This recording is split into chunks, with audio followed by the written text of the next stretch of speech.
Hey there, everyone. Welcome back to Leadership Lessons with Cheri. I have to tell you that being able to share my knowledge and experience with you is something that just makes me light up each and every week. I hope that you get to take one little piece of anything that I share with you, and you can apply it to your life, to your business, to your school, to your organization, to whatever it is in your world that you're working on, and that it helps you really build your leadership skills and you become the best leader that there is.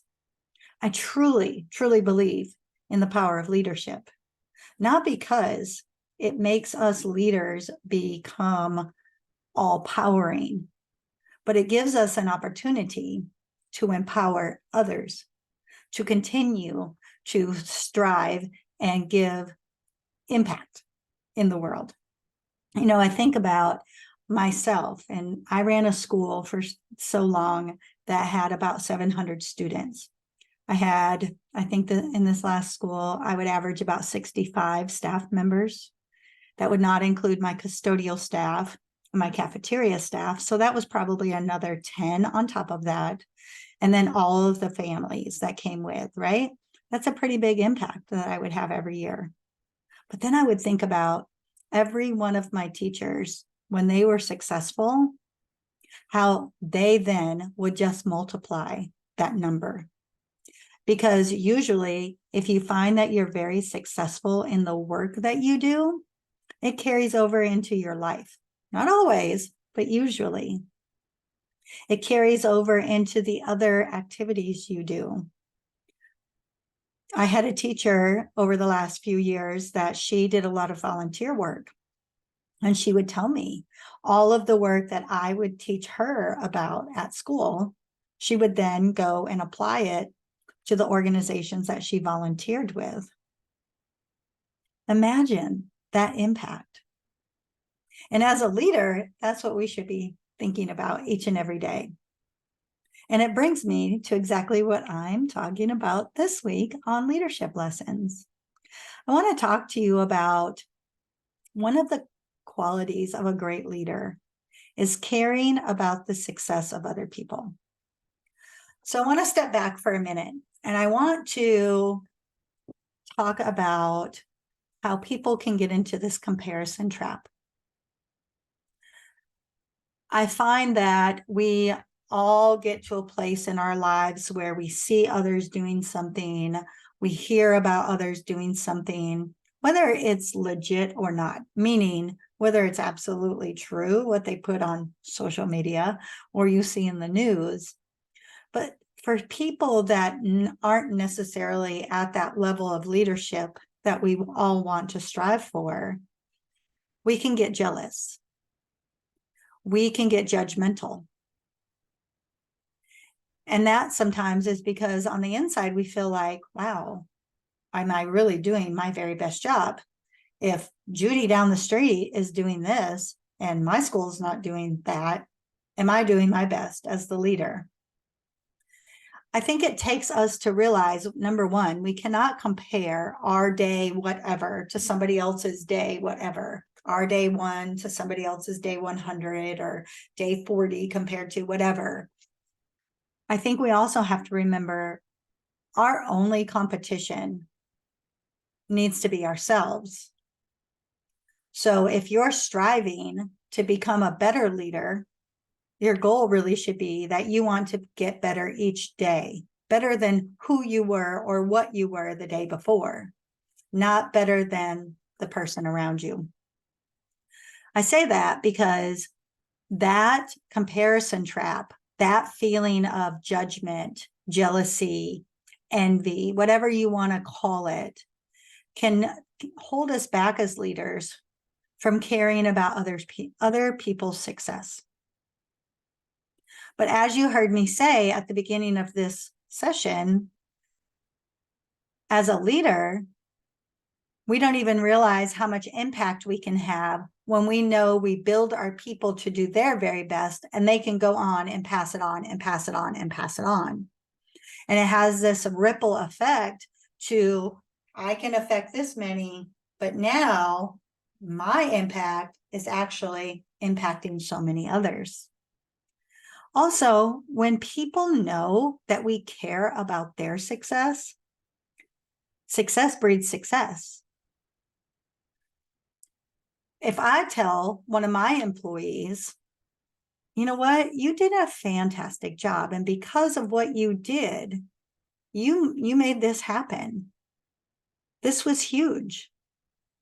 I know those employees are going to think in their head, wow, she noticed. And number two, she helped me realize I really did something big. And I want to keep doing that something big. I want to keep repeating that success. And then all in all, it keeps generating successful things in your organization. I think a lot of times we forget that leadership is a huge balance between managerial types of things, making sure people follow policies and procedures clearly. But it has to balance with those people skills. We've talked about building relationships. We've talked about how it's about serving and leading others. I talk about it in my upcoming book that's coming out next week. And this week, thinking about how we can really empower others by recognizing and caring about how successful they are. That's pretty huge. Now, do I have a magic pill for how to do that? I don't, but I can tell you this. If you stop and you sit down and reflect on every person in your organization, and you think about what have they done lately that I've noticed? Now, if you sit there and say, oh, I don't think I've noticed anything good, then it's time to sit down and notice. Take the time out to just look for something, because as soon as you start looking, you're going to find it, I promise.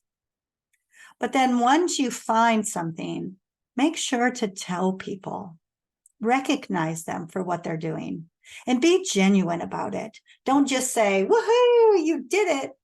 That's great sometimes, but people want to genuinely know that you care about what they're doing.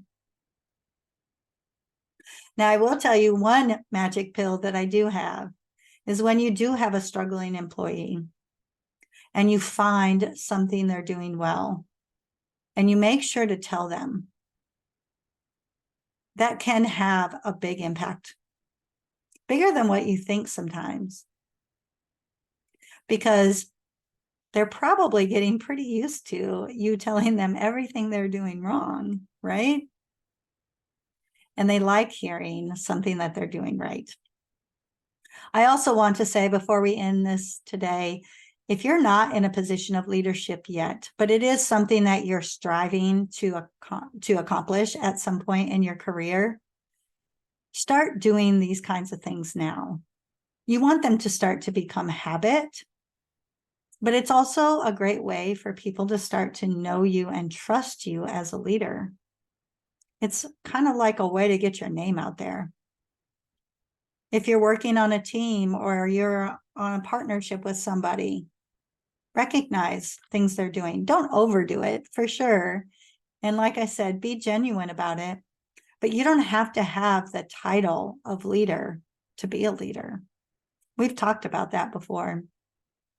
And I truly do believe that the more experience you have with doing these types of things prior to actually going into the leadership position, because change is hard and moving up causes stress. It does. We all know that. And so being able to start to learn how to make some of these things automatic, just part of your daily routines and procedures, will pay off in the long run.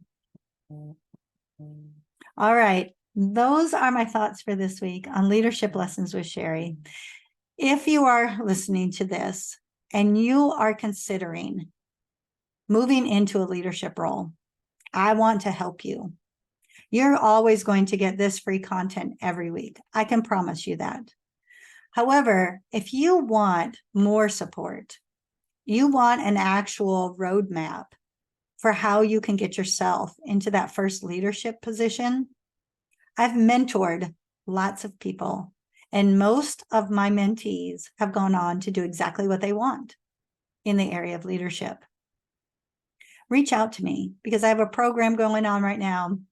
I have coaching spots available. I want to help you get to where you want to be so that you can do it successfully, not just get the position because it's time to move into that position, but because you have this knowledge and skills to be able to continue to have an impact on others. All right, y'all. Have a great week, and I will see you next week on Leadership Lessons with Cheri.